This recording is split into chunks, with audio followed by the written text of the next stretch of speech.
yeah. What's up?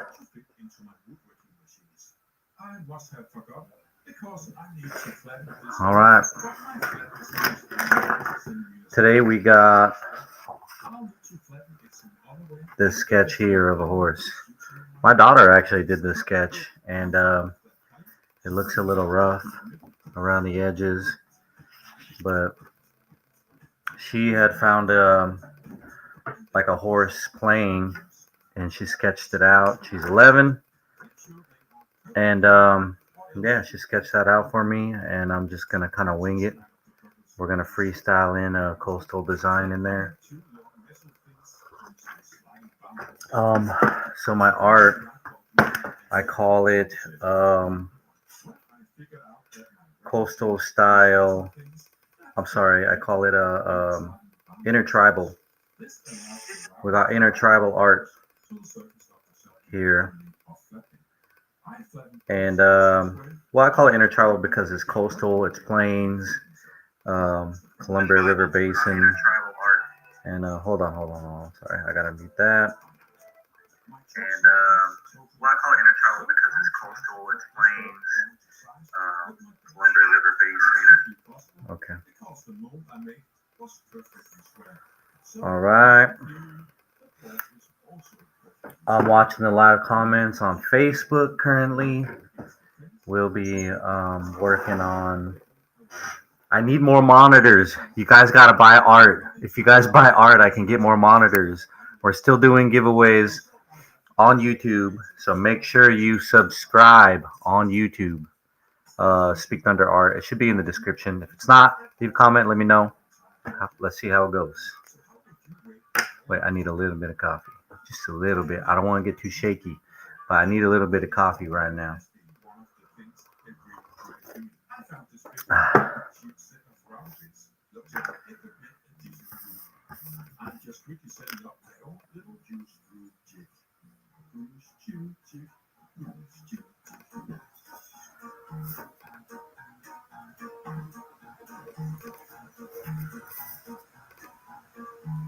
So let's see how I did. Fine. Good so far. Oh God, I should have used a sharp quality bit, and I should have moved it in the direction that would push the router into the fence and not away from it. Here is my take on how to route up the handles of the car.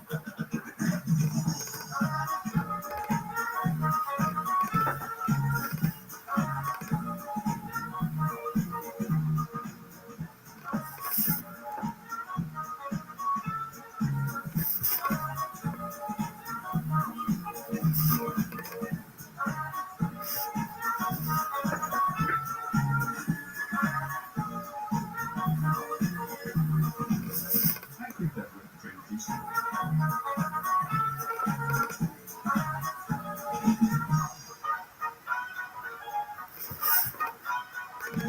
The S-rows are looking pretty nice, and yeah, you guessed it. I fired up my torch and gave them some burn. I stopped when the epoxy started cracking on me. I really should have learned this by now. But I'm sending the cotton ball in all ways possible. I've got a crazy idea that will ensure my victory at the scrapbook competition by stalking the host of the competition, Tim Greenwood. I learned that he's a big fan of the wood finish from Ruby and Monaco. I also learned that the other judge is working for Ruby and Monaco. Thirdly, I researched that Ruby and Monaco is actually food safe, meaning it's safe to use on wood that is in contact with food. In other words, I can put Ruby on the cutting board. I'm sure the judges will give extra points for this little twist. So while I'm applying Ruby and Monaco in the most professional fashion I can come up with, I'm also putting up a poll here on YouTube, asking all you subscribers if you think I'm going to win. Results in a moment.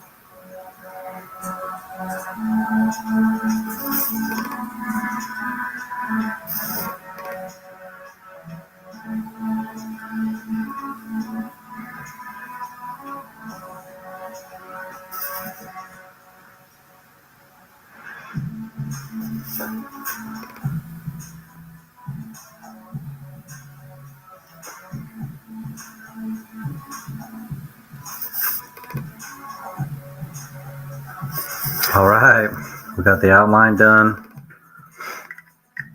Now I just gotta figure out like where I'm gonna put all the shapes.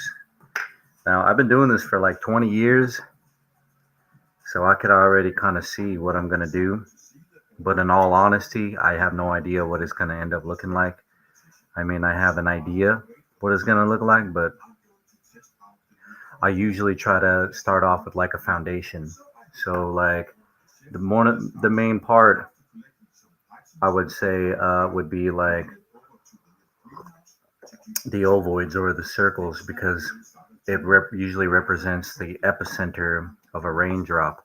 So if we put an ovoid here, we want to make everything kind of ripple out of it.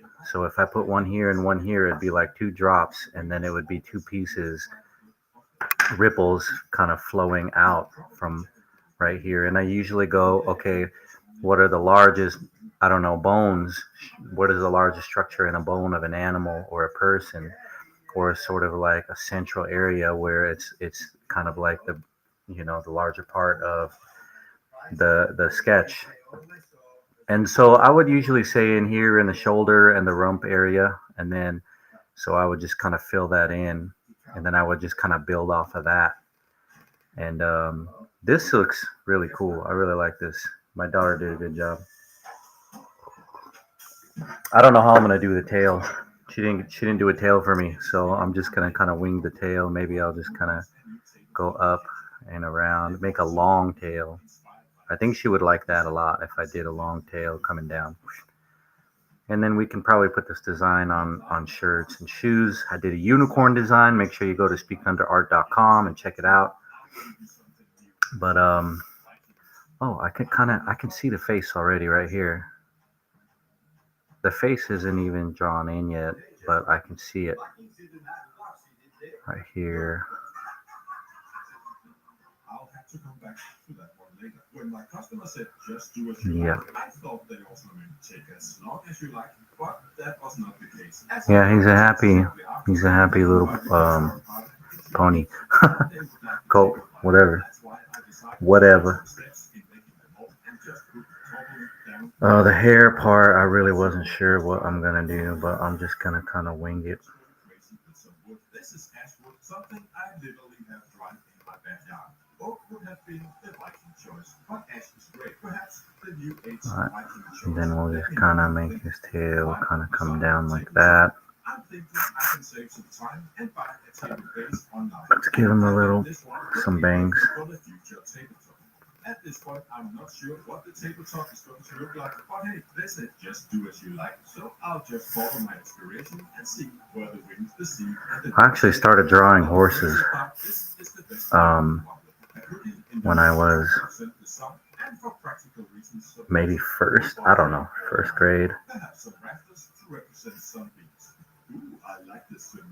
Third grade, I can't remember honestly, but my auntie BB's from the Squally, she's the one who used to draw horses, and she just showed me something, and I just went crazy with it.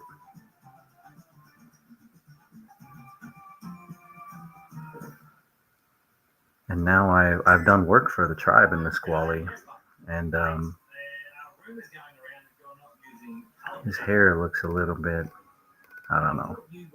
I'm not gonna concentrate on that part yet. I'm just gonna get just kind of an outline, of what we're doing.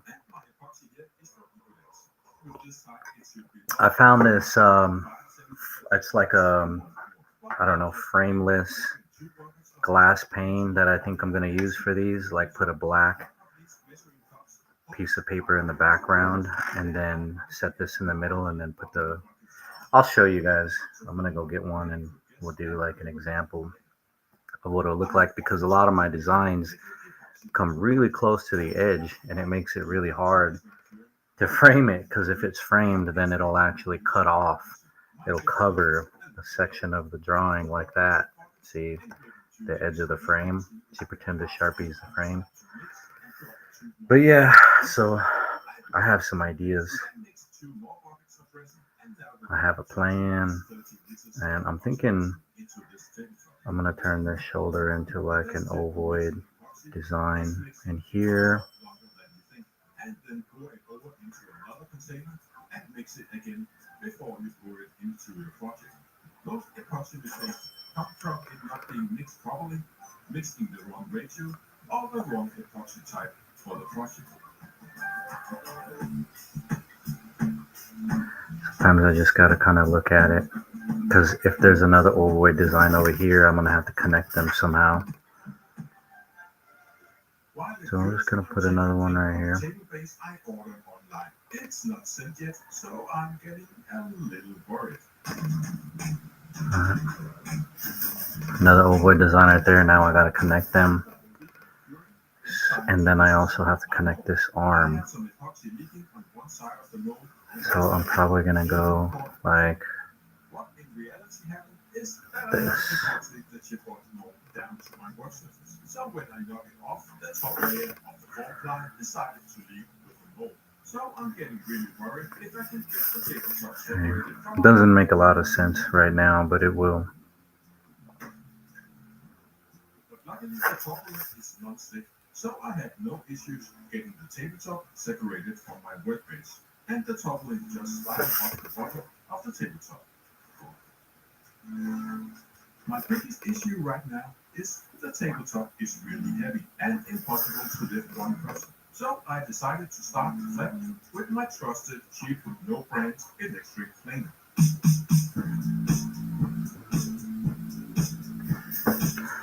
Right now I can connect his arm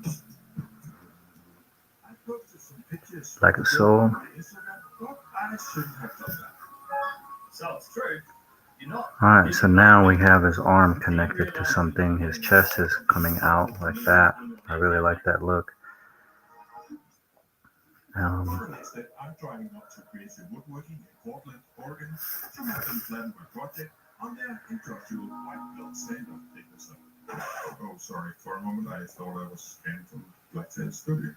I mean, for the next step, I set up my world-famous flattening jig I made from pipe clamps and a couple of barn door sliding.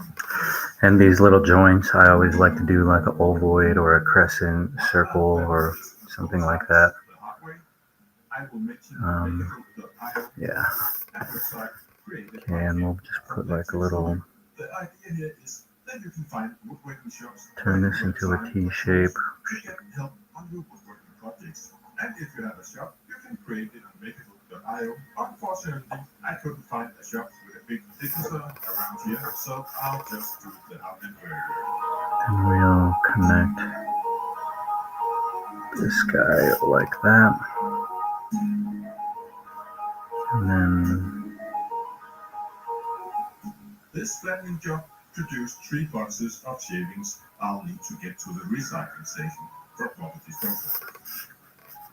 The first poured little and created this edge on 2 sides of the table. Should be pretty easy to get on.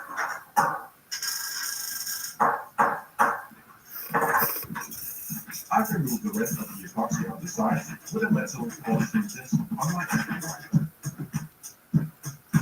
I don't want sharp corners on the table, so I cut off those corners with a circle saw.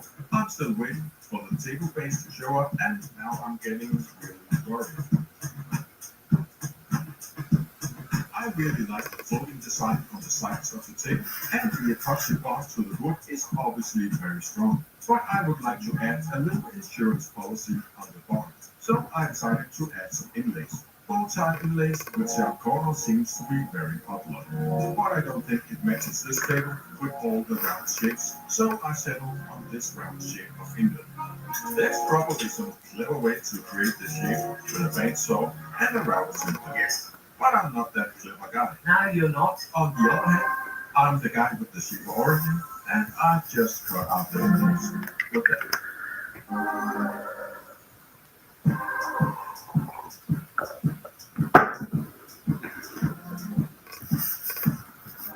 I also need to cut out the shape in the table.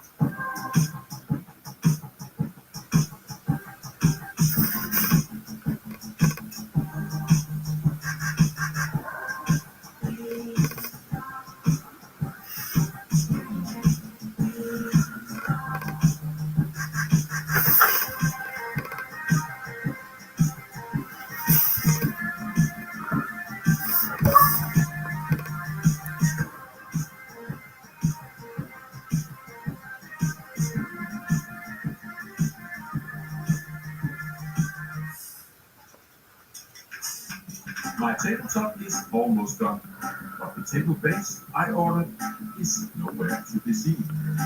That company apparently didn't ship it yet, and I'm seriously running out of time, so I'll need to consider the alternatives.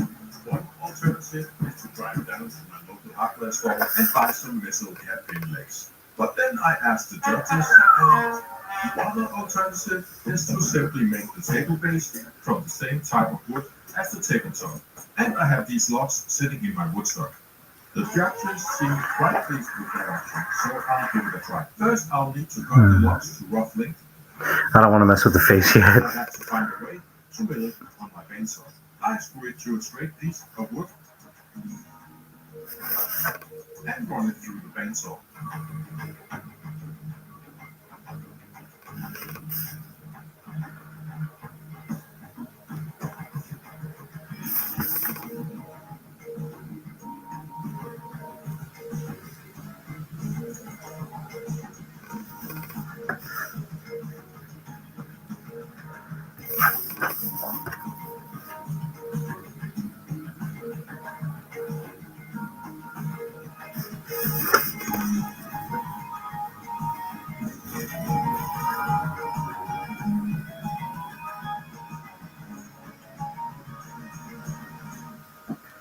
And shortly after, I had 4 live-edged table legs. Live-edged table legs. I like the sound of that. The plan is to make a start base, so first I guess I'll have to make 2 X's. Don't worry, right now I'm as confused as you, but it'll make sense in a little while.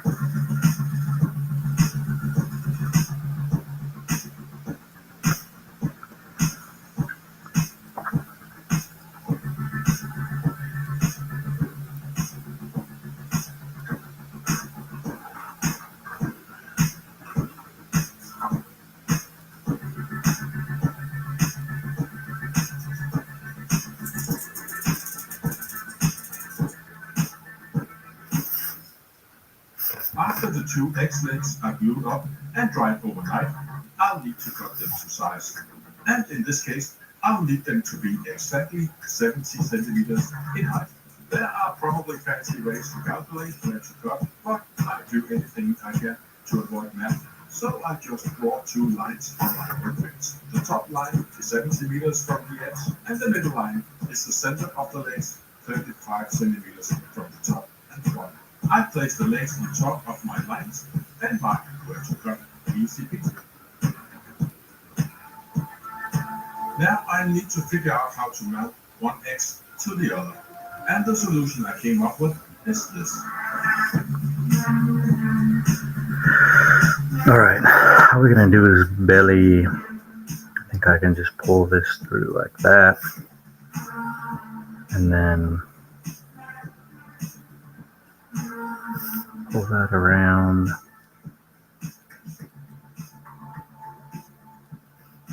Like that. I just messed it up, I think. I don't know what I'm doing.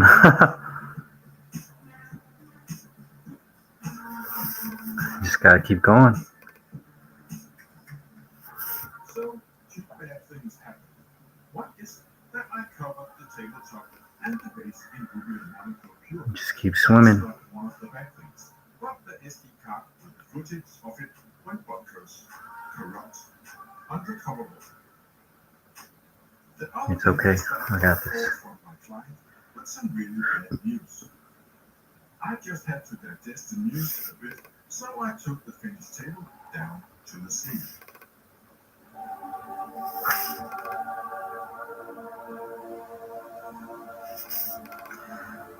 Alright, it looks like he has a little shield on his chest. Haha, yeah. We'll call this guy the warrior pony. Yeah. I really like to add these shapes in here like this. So the message from my client is they can no longer afford to pay for the table. This is due to the crazy raises in cost of energy in Europe caused by the war in Ukraine. So if you are interested in buying this table, I have now made it for sale. Check the link in the description. While drinking a bit of Viking brew, I got a message. Sorry to interrupt, mate. I think there is a crowd of angry Hollywood makers heading to your house right now.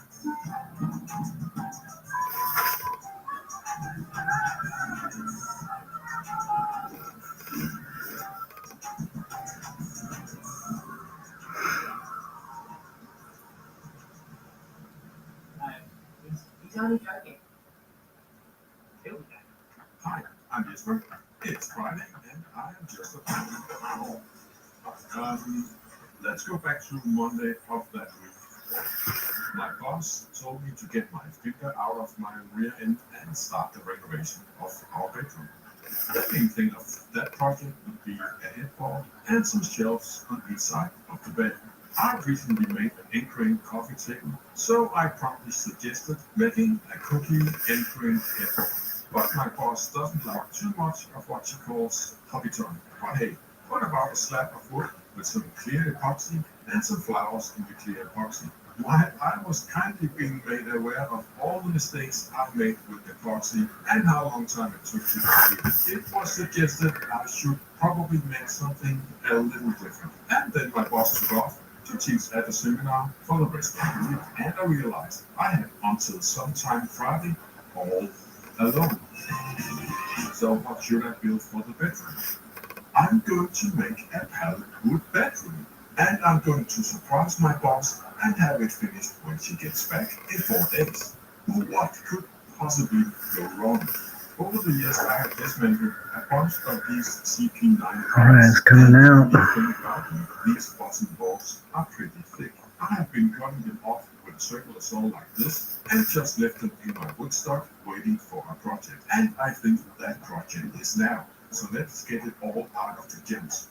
So while I was thinking about how to make all of these into a headboard, I remembered that my boss likes herringbone floors and patterns. A herringbone pattern is inspired by the bones from a fish, and we don't have any floors like that, but perhaps I could make a herringbone headboard for him. I start by cutting off one end to get a square reference point.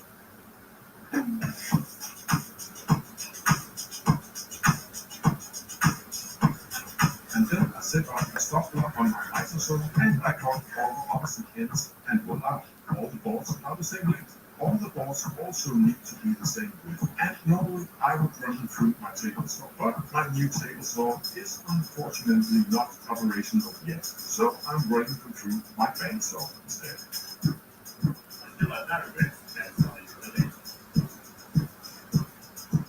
I have 2 sheets of thin plywood that came from shipping boxes, and I decided to use them as the back of the headboard. I clamped them down to the work surface and started laying out the herringbone pattern.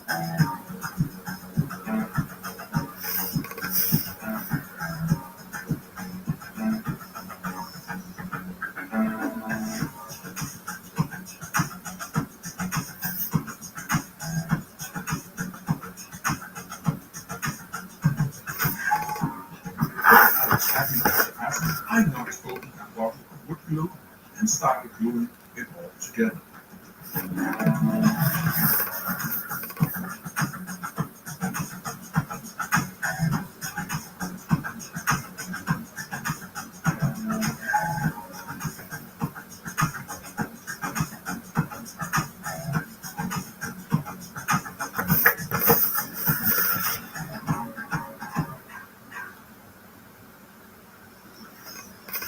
I let the glue dry overnight, and now there is only 4 days till my boss returns. I'm feeling pretty confident I can make it on time at this point. The headboard is totally stable. I rough trim the edges, and I give it a tour with the belt sander until it's relatively flat. A few dusty moments later. A dusty hour later. Many dusty hours later. I try to fill some of the holes with some dust from the belt sander and some CA glue, but that is not the best solution. I remember my boss wanted a small table or shelf by the bed, and I'm thinking of a creative way to make one. I have run out of the full-length pallet boards, but wait, I have all these offcuts.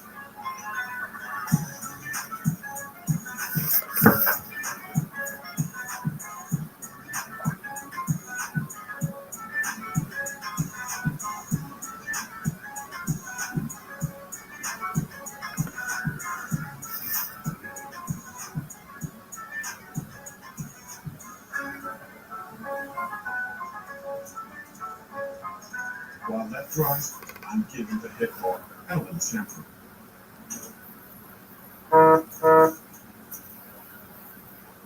When the shelf is dry, I run it through the thickness a few times, and I cut it to size with the tracks on. I need to attach the shelf to the headboard, and I'm thinking of doing a mortise and tenon joint, sort of. To help me with that, I'm trying out a new tool in my shop. The shaper is a router, but it's also a CNC. I'm drawing a simple shape on the display, and then I'm placing it on my workpiece, the shelf, and then cutting along the outside line of the shape. Yeah, it's coming out.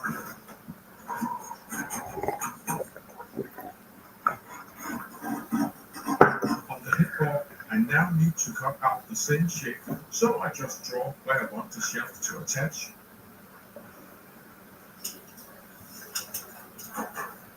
And then I place the digital shape on top of my pencil line.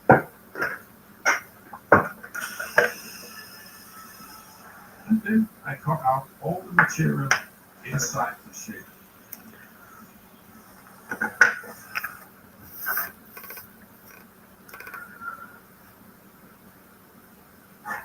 If you are one of the people who hates mistakes and bad judgment, perhaps skip ahead a little, because I'm going to try out a few things that I'm going to regret. I want a darker color of the wood, so I'm trying out the pre-aging stain from Rubio Monaco.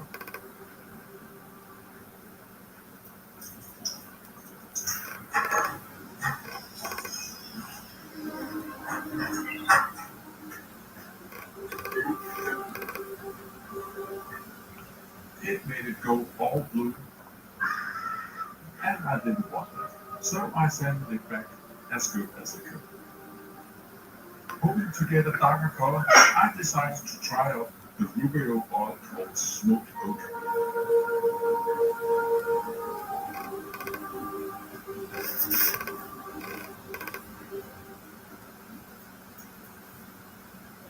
It made it go all green, and it looked like I had used pressure-treated wood. I didn't want that, so I tried to sand it back. The still wet oil clogged the sandpaper, so I took a very shallow pass with an electric flame.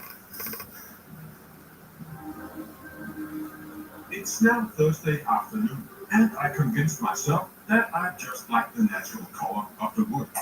I just applied some Rubio Monaco Pure, but to my horror I saw the light wood was looking very yellow, and the first stain was still visible in some parts, and the oil just highlighted it. I was very devastated. My boss was coming home in less than 24 hours, and the only thing I had was a very ugly block of pallet wood.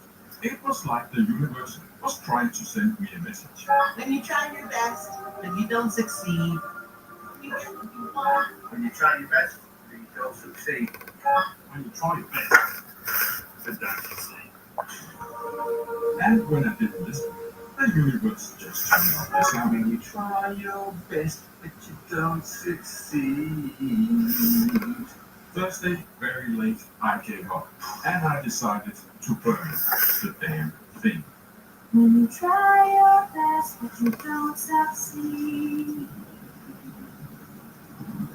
When you feel so tired that you can't sleep. Stuck in reverse.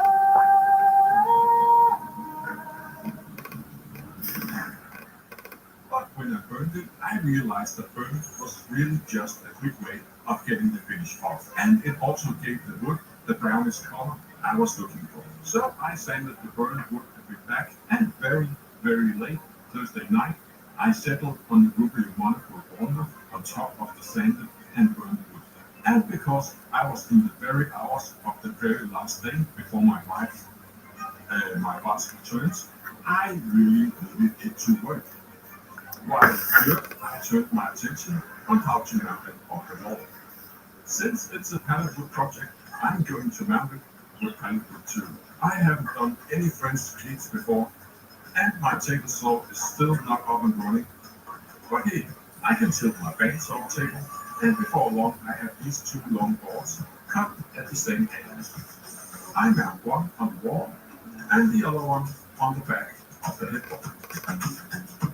I give the headboard a quick touch-up, and while it fures, I figure I may just have time to make a little statement, a little rebellious action. You see, I only made one side with a shelf, and now it's time to make a little table to fit the other side of the bed, my side. A friendly neighbor gave me some cherry logs, and I'm going to make the most competent-ish bedside table I can come up with.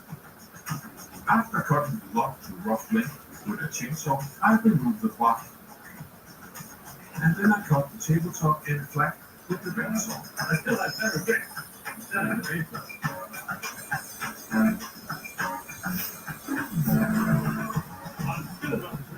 I used a wire brush on an angle grinder to clean up the surface and, of course, a lot of sanding. I wonder what kind of legs I should mount on this. I have some metal legs from an old IKEA sofa, but unfortunately only two of them are left, and tables are more stable with three legs. So I make the third leg out of an axe branch. This is a log furniture technique where you use a teddy cutter on the branch and then you drill a corresponding hole in the log and just hammer the leg in the hole. I poured Rubio Monaco over the cherry log, but unfortunately the camera wasn't recording that. So I'll guess we'll have to wait and see how it looks until my boss comes home. And that's literally only a few hours away now, so I better mount the whole thing now.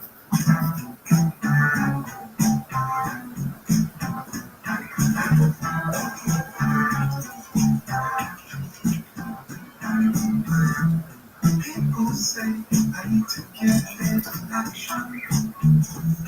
People say my love life is fiction. One pallet wood bedroom bed later. Makes no difference as they go. I go.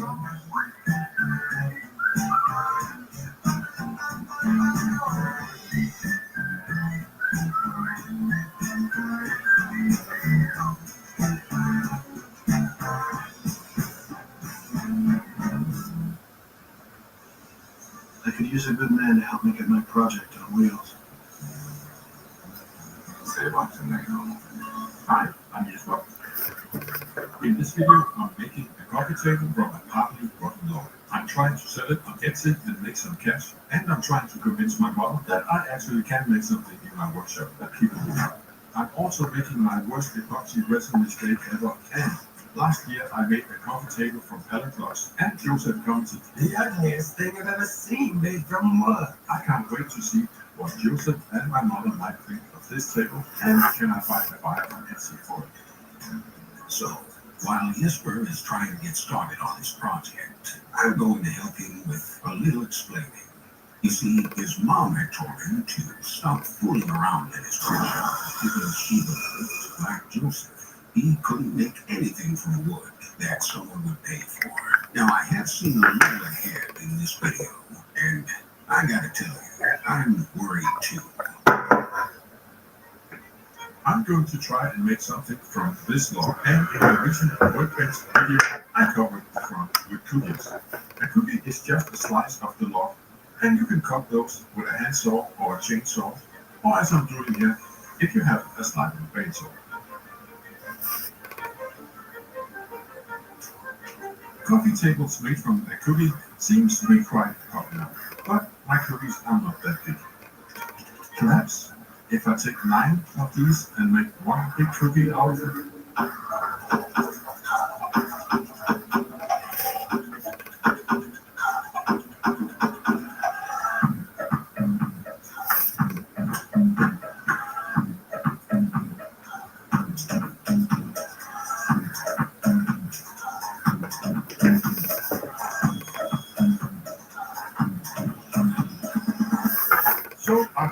cookies, but no idea how to join them together. It's a long shot, but I'll try and shoot a message to the maker's group. The joiner cookies. The only good way to join cookies, in my opinion, is to use a biscuit joiner. Cookies and biscuits. I do have a biscuit joiner and some biscuits, so I'm going to take the rest of advice and put biscuits and cookies. Using the biscuits is not so much about strength, it's more about alignment. In the end, it's going to be the glue that is holding it all together.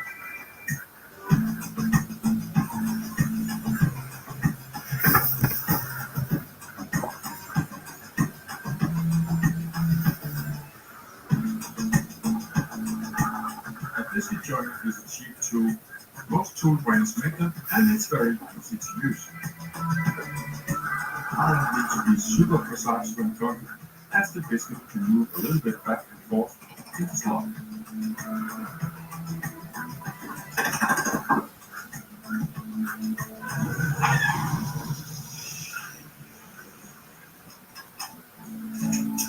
After the glue had been sitting for a few days, I, for some reason, picked up my electric planer and took a few passes of the ink thread. I might have made it a little bit more level, but it also caused some chip out on the edges. So I honestly think I'm entering into the easy part of the table now. Because, you know, I'm sort of a pro when it comes to filling up cracks and gaps with a little epoxy. I have some old gray silicone and some packing tape that should easily hold a little epoxy resin inside. I somehow lost the footage of the pour, but I did film it with my phone when I checked in on the project. All the epoxy had escaped my miserable excuse of a barrier. So here we go again. Yeah, try to cover your mistakes with that electric plane. Oh, now you've got some silicone caulk and tape that's actually meant to be used to hold epoxy inside. Yeah, just use a lot of it. That's going to help. Oh, and that kitchen wrap. Still using that, huh? Yeah, so now I think I've got these cookies properly wrapped up again. And it's time to start mixing the epoxy again. Yeah, I mean, what could possibly go wrong this time? I mean, I made my mistake, right? Yeah, right. I even mounted a GoPro on my head, so I can show the whole world how amazing I am at epoxy pours. Did you notice what I did wrong in the beginning? Well, I haven't noticed yet. I still believe this will be the greatest epoxy pour in history. Now, that's a guy who just realized how stupid he is. The only thing to do, quickly cover it up before anyone notices. Oh no. No. Hey, Jasper, I just wanted to give you a little word of advice, all right? Epoxy is dumb. You should just steer clear. Don't even touch it. Maybe when you see epoxy in the store, you buy it, and then throw it away so other people can't use it. I guess if you're gonna use epoxy, you should probably read the labels and make sure you're using both the hardener and the epoxy part, not just the hardener and the hardener, because that can cause some problems, as you very well know. After this little experience, I really didn't feel like continuing with this dang table. But then I thought about my mother, and that she used to tell me that when you start something, you finish it. So here is my take on how to clean the hardener off my cookies. And I really wanted to prove that I could make this table and sell it. A good way to motivate yourself and feel a little confident is by editing a montage with some cool clips and loud music of yourself doing stuff. So that's exactly what Jesper did.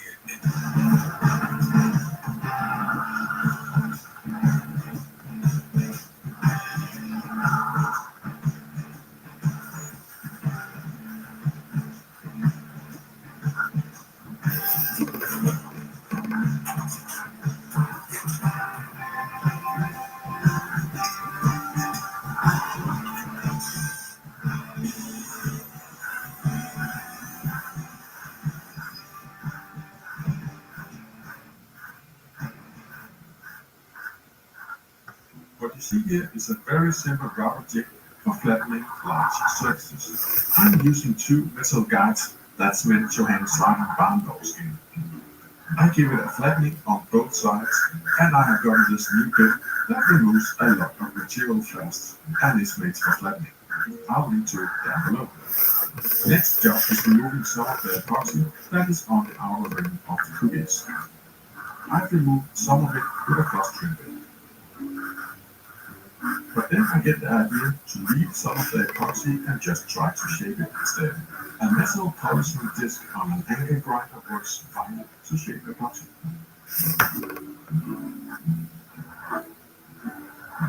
After a short cleanup, I start on the sanding. First, I'm taking off the rubber bit marks with some 40 grit on my dust sander. I do that outside because, look at dust collection on this one. Talking about dust collection, I am so excited about my new sander here. It seems to suck up most of the fine dust, and the best part is when I plug it into the dust extractor here and set it to auto, dust extraction is turned on when I turn on the sander. And yeah, you guessed it, it turns off the second after I stop the sander. The best way of fixing the small chip outs in the wood and epoxy is with sealing glue. It's really a time saver compared to waiting for epoxy to dry.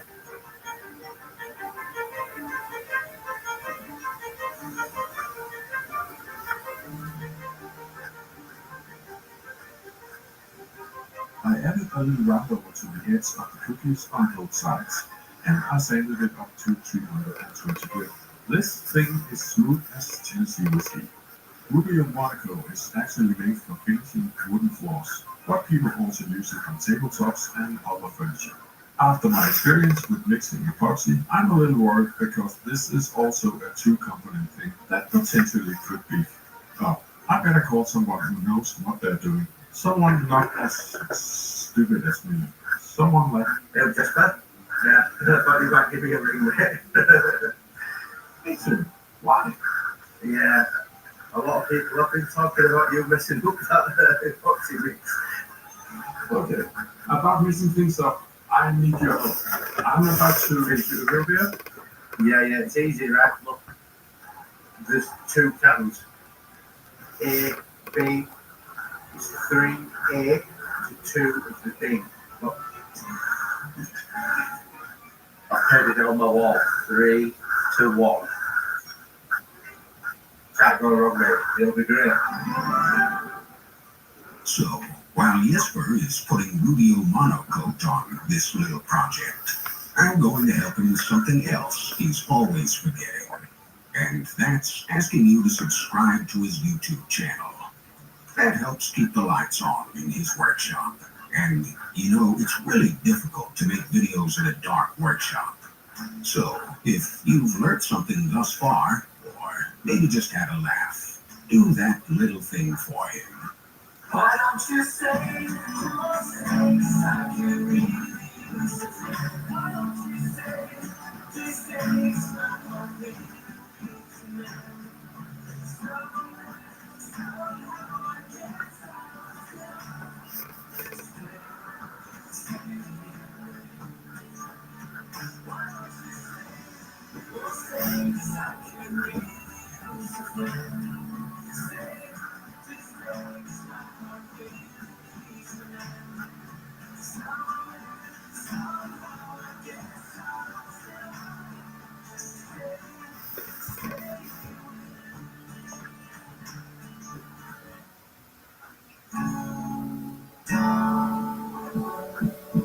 I'm really excited to open my shop at Etsy and put this table up for sale.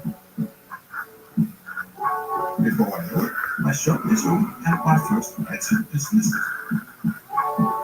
Now it's time to relax and enjoy the table a little before it may be going to somebody else.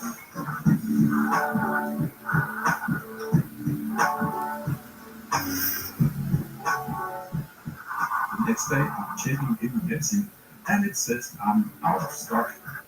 What does that even mean? But then I check my table listing and it's... us people from the north. We are very humble and we don't show our emotions. So I'll just tell you, I'm really excited about this. I did something with my hands that somebody else bought for my house. I can't wait to tell my mom about this. Oh, I got a message.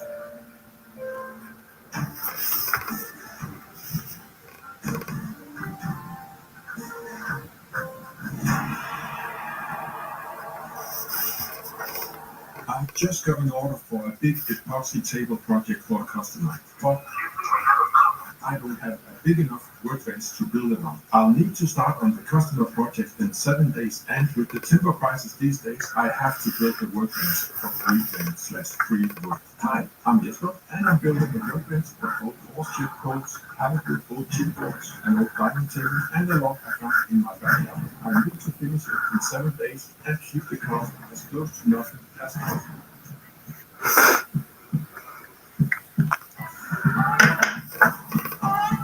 It is winter in Denmark, and I am inside preparing for the build. I found this old video about a simple workbench build from DIY for knuckleheads. Let's check it out. It's gonna be tough, sturdy, cheap. Since I'm kind of a knucklehead myself, I'll try to follow the basic principles from this build. I haven't got any plans for the build except my own little drawing here. I'll start the build by making the legs. 2 pieces screwed together to form one solid paste. I have a couple of big old clothes from my horse shed, and I think they'll be more than solid enough on their own, so I'll just cut them to length on my miter saw. I'll need to connect the legs with a rail, and the video suggests not just bolting it on the side of the legs, but cutting half of the thickness of the leg for the rail to rest on, in both directions. That is too complicated. And before you say, oh, that's too complicated, it's really simple. He suggests to make some cuts with a circular saw and then chisel the material out. But my legs are a bit bigger than my circular saw can handle, so I'll start the cross cut on my miter saw.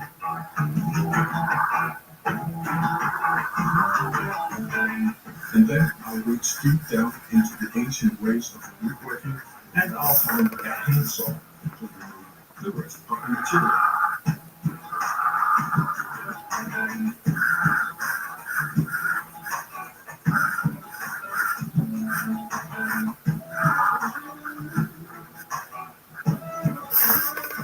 Before I know it, I have 4 clothes ready.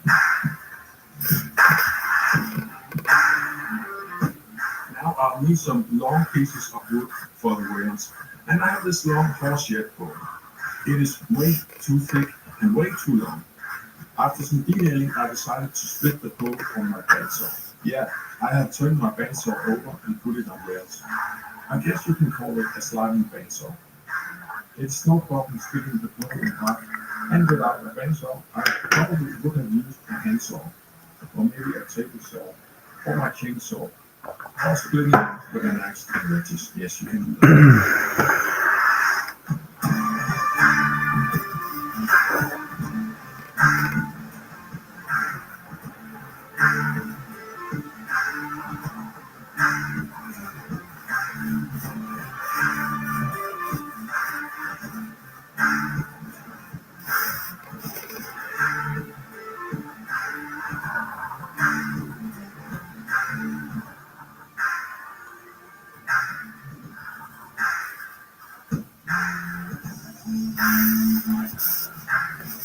I'm turning the whole thing upside down for assembly. Then I'll glue and screw the rails together, and I'll mount the legs on them with more glue and more screws.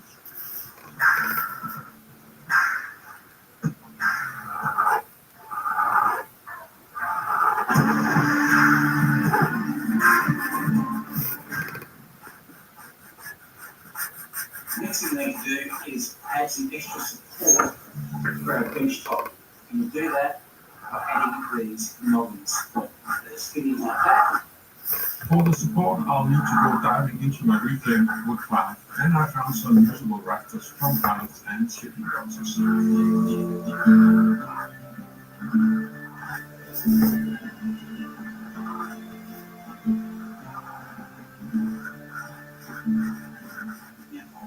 Shelf.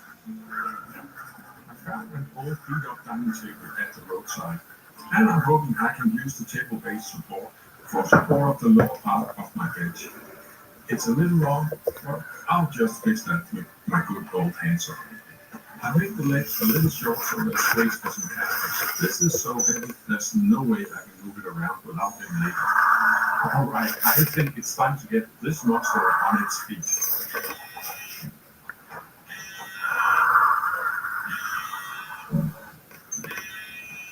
Hello? Chester, my old skin, my skin lad. How are you, mate? It's Shane Conlon. Who? I don't know anyone with that name. It's something it's from Deal with the Knuckleheads. Oh, that's Shane. I'm right. I think you're building one of my projects right now. Yeah, I'm building it right now. But how could you possibly know that? Didn't you just leave me a comment saying that you are literally building it right now? Yeah, I did. But it's really a bad time. Yeah, look, I just wanted to offer my help to... Sorry, I gotta go.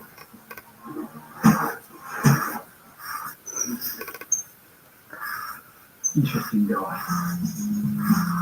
Danish.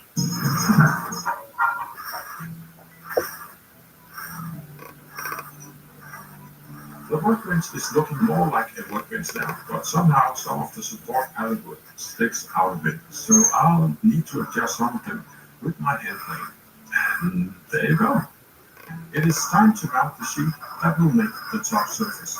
And I have this sheet of foam ply I'll try to mount on the base. I noticed that the Mr. Fancy Knuckle DIY guy also glued his stuff on, but I'll avoid the glue and just mount it with screws. This is in case I'll need to change the top later.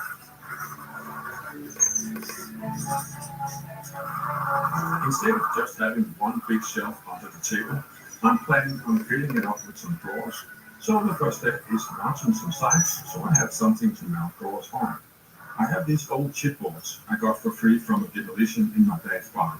Using a circular saw on old dusty chipboards indoors creates a lot of dust, so I switched to a handsaw for a few cuts. Before long I had 4 vertical sides mounted under the table. You may have been thinking, why is that guy not wearing some proper eye protection? Here's why. This is my current collection of safety glasses, but no more. Because SafeStyle from Australia have sent me these 3 pairs of safety glasses. I have never looked cooler in my own opinion. They ship all over the world, and if you want to check them out, there is a link in the description. The weather finally got a little better, and I have moved outside to cut up the old chipboards. All the sides of the drawers are 22 centimeters in height, so I might just cut up all the boards into 22 centimeter strips. I do that. That's all, and the space on that is 22.1 centimeters.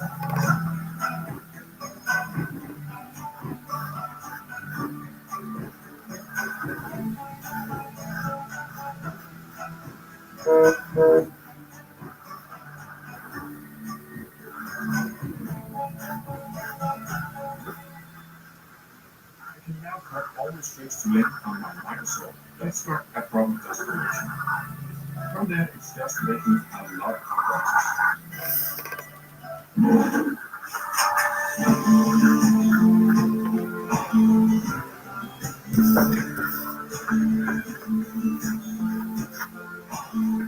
For the bottom of the drawers, I have some sheets of plywood from shipping boxes. I could have cut a groove and slided the bottom in, but that takes a few centimeters off the usable height inside the drawer. Instead, I just glue and brad nail it directly to the bottom, and then I'll trim it with a router and a flush trim bit. Easy peasy. I'm not worried that the bottom will fall off, because the old IKEA sliders I'm mounting will attach at the bottom, not the sides. So the plywood bottom will work safely on the sliders. I'm definitely not a cabinet maker, but somehow I managed to learn 10 doors under the workbench. I'm not a big fan of the chipboard ones, so I'm trying to come up with a plan to make them disappear. I could paint them, but that would just look like painted chipboards. So while I'm waiting for creativity to strike, I am going to Instagram. My mate Tim from the UK is trying to split a lot into cookies with a handsaw.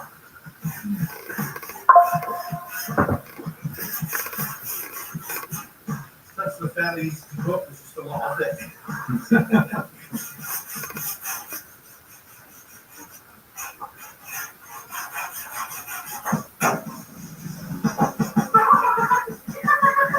Yes.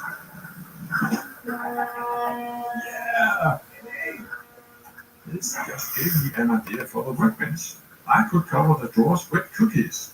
I have a handsaw and I have a lock. I'm going to do my own splitting. Hey, but wait. It took him 4 hours. And after all that work, it's gonna take me days to cut all those cookies.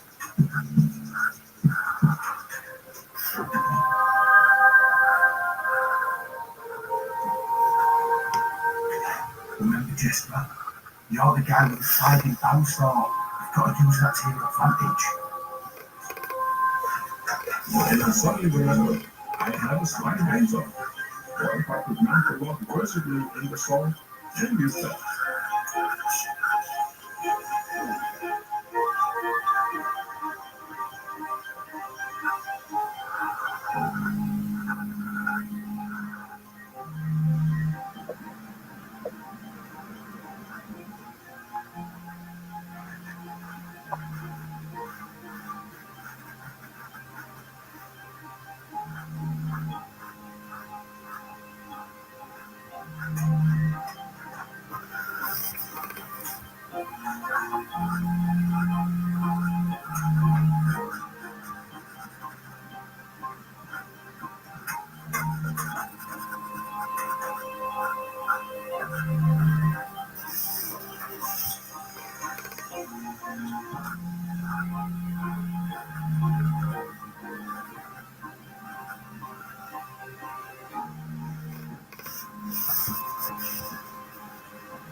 What a top little project. Yeah, so I'll just see if Uncle Leggett has some final words of wisdom I can use on my workbench. I've left a list in the description box down below of the materials and some of the dimensions.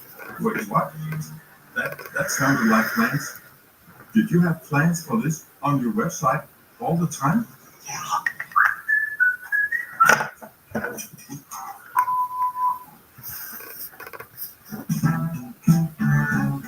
Hi, I'm Jesper from Jesper Makes.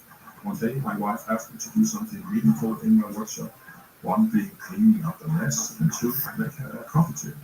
So I figured why not do both at the same time. And this video is all about making a beautiful pallet coffee table from all the pallet blocks I had laying on my floor from pallet dismantling. I looked on YouTube for pallet blocks coffee table, and there was only one video with the subject with 13 views on it. And this guy's take on it was not quite what I was thinking about. So I'll just dive in and try some stupid ideas. I will share all my mistakes, and trust me, I make a lot, so hang on. I wanted to use all different kinds of wood, and also want a random end ring and face ring facing up. This can go wrong in so many ways, but more insight on that later.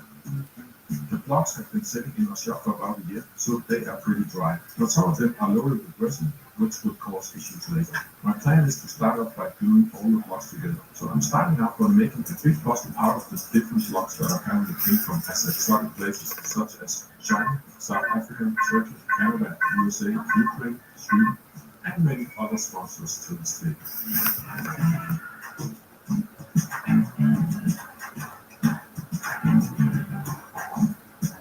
This is going to be a complicated glue, and I'm trying to decomplicate it a bit by gluing the two long sides first. That will make it possible to add some clamping pressure from all sides while the blocks stay in shape.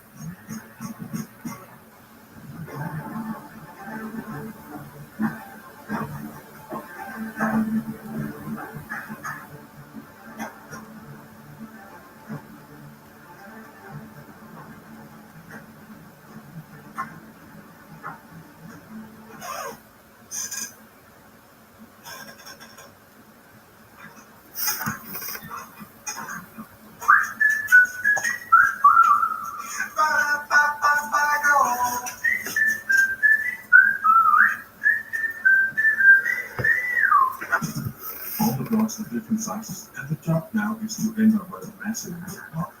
After gluing the end pieces, it's time to glue it all together. The opening time of my wood glue is about half an hour, but the temperature is high, and there's a lot of sides to glue together, so I'm working as fast as I can. One of the questions I always get from non-wood workers about wood glue is it strong enough to just glue it together, and don't you need screws and nails to glue it together also? If you're wondering about this too, the answer is coming up shortly.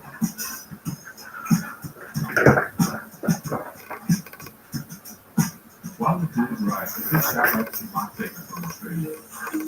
Mark makes everything out in it's very basic, and if you're into recycled wood, I have linked his channel in the description. Make sure you go and check out Penguin after you watch this video. The next day, I'm very excited to see the results. The glue up worked out as planned. The glue alone makes this totally more and stable enough, and the blocks have been all the same size so it wouldn't be all these gaps and holes between the blocks.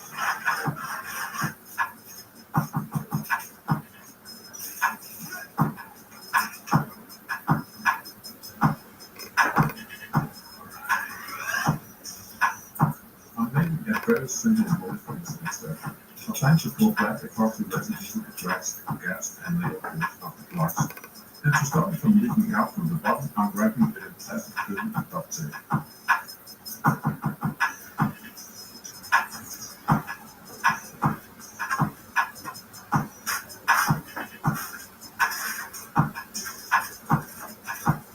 This is a deep pour epoxy resin from Extra. If you plan to do any epoxy pours, my tip would be making sure to get the mixing ratio right and mix it way longer than you think. Using a pen mixer to the testing, and even for this small bucket, I'm spending on the good side of 5 minutes with the mixer running. Make sure there's not any unmixed epoxy at the bottom or along the sides of the buckets. Unmixed epoxy simply won't do a problem. And for some reason, I thought the small cracks and gaps didn't show up so much epoxy, but I was very wrong with that.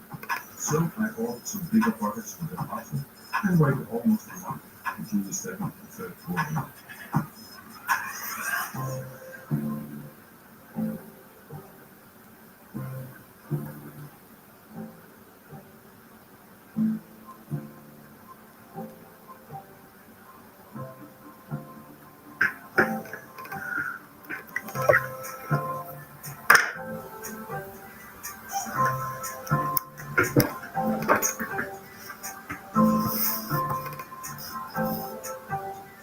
This epoxy takes about 3 days to cure, and a week before we can start working on it. So while it cures, lift them down on the woodwork stuff and mix them in with the puppets and pour them in with the machines and this badass nearby. James from Texas Fitness does tool reviews, jigs, and fixing stuff. My collaborate is all about mixing and trimming epoxy. Links to these channels in the description. I highly recommend them. The moment of shoot did not look over the epoxy inside, but it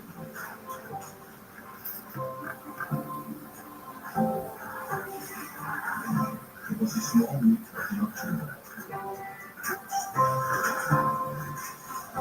So just pour a little epoxy to begin with, But never feel it feels like any week at the bottom of the project. Then make the quick coat and fill on the gas.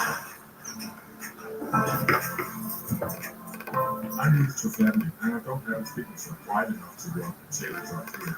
So I'll just quickly construct the jig so I can use my routers for family.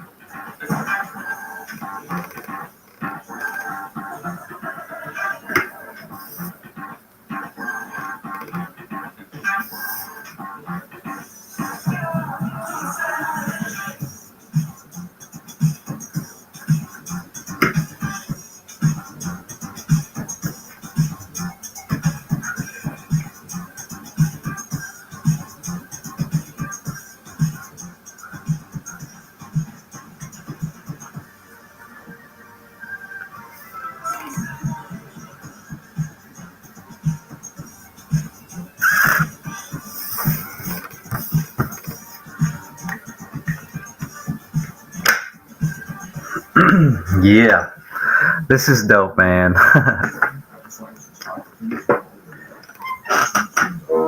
plan was to keep the rustic look on tower blocks, but I'm trying to add that with some wood burning. I burned a lot of wood for a simple reason that it protects the wood and it looks great in many cases. Oh, his eye's too big. However, when burning and epoxy serum, the epoxy wood gets soft again. Okay, that's better. That's better. Don't do that. Another mistake I made here was I tried to finish the burn and sand tape up with just one big layer of furniture lacking. All right. It just didn't look the way I wanted it to. The burn made it Oh, what other colors do I have here? I would really like to be able to Let me see.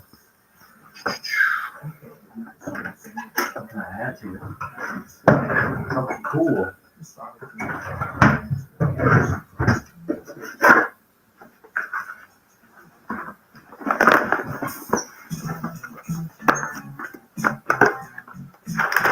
I don't think I have a red fine point. I wish I did.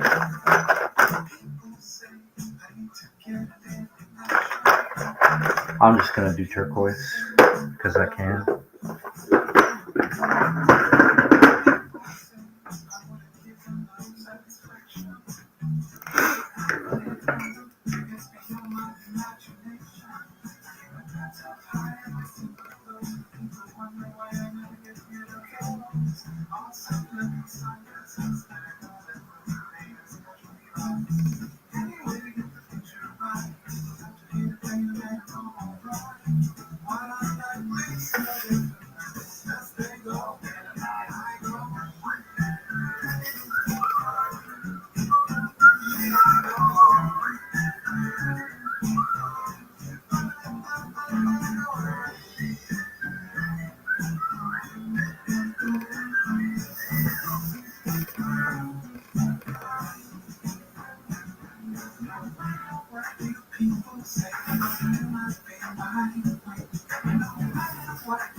Alright, I think that's it, you guys.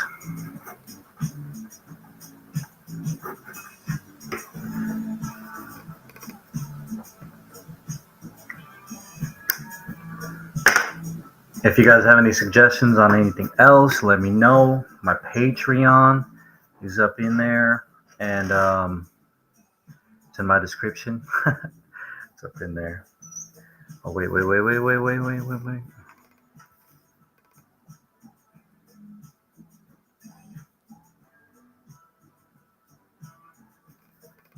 All right. Yeah, okay. Hope you guys like that one. It's just kind of like I've just freestyled everything in there. If you guys have any suggestions on what animal I should do, if you have a special order you want done, make sure you check out my Patreon so I can keep doing these lives. I'm not gonna lie, I'm running out of money. The giveaways are depleted. I forgot to remove that. Giveaways are depleted, man. So if you want to support me, I'd appreciate it. My Patreon is right in the description. And if you get anything off the website, I get a royalty for it, and it helps a lot. But yeah, I appreciate you guys. May the good Lord, Creator God, bless and watch over and protect you and your families and your loved ones and your friends. To all my relations, all my relations, amen.